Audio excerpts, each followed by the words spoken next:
تو ملک کا وزیر اعظم کون ہوگا؟ پاور شیڈ فارمولے پر سیاسی طاقتیں کسی نتیجے پر نہیں پہنچ سکی ہیں۔ مذاکراتی نشست کا آج ہونے والا 5واں دور بھی شروع نہیں ہو سکا ہے۔ ذرائع کے مطابق پیپلز پارٹی گزشتہ رات کو نون لیگ کی تجاویز لے کر گئی اور ابھی تک واپس نہیں آئی۔ لیگی قائدین کا دعویٰ ہے کہ جلد یا دیر جیالوں کو وزارتوں پر آمادہ کر لیں۔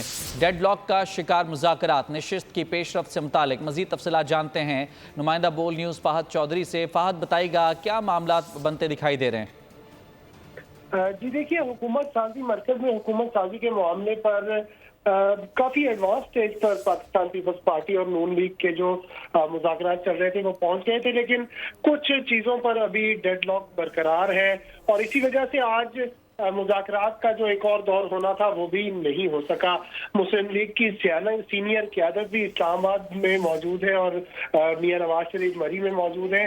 جو مذاکراتی کمیٹی ہے مسلم لیگ نون کی، اس نے اپنے قائدین سے بھی مشاورت کی اور اب پیپلز پارٹی کے جواب کا انتظار ہے۔ ذرائع کا یہ کہنا ہے کہ پیپلز پارٹی تاحال وفاقی کابینہ میں شمولیت پر ابھی رضامند نہیں ہوئی اور نون لیگ کی حتی الامکان کوشش یہی ہے کہ پیپلز پارٹی کے وزراء کو وفاقی کابینہ میں بھی شامل کیا جائے۔ ساتھ ہی آئینی عہدوں پر بھی کچھ ڈیڈ لاک ہے، کیونکہ پیپلز پارٹی جو ہے وہ پنجاب میں گورنرشپ کا بھی تقاضا کر رہی ہے، ساتھ ہی صدر مملکت کے عہدے کے ساتھ ساتھ چیئرمین سینٹ کے عہدے کی خواہش مند بھی ہے۔ جی ٹھیک، تو فی الحال یہ ڈیڈ لاک برقرار ہے۔ بہت شکریہ آپ کا تفصیلات کے لیے فہد چودھری۔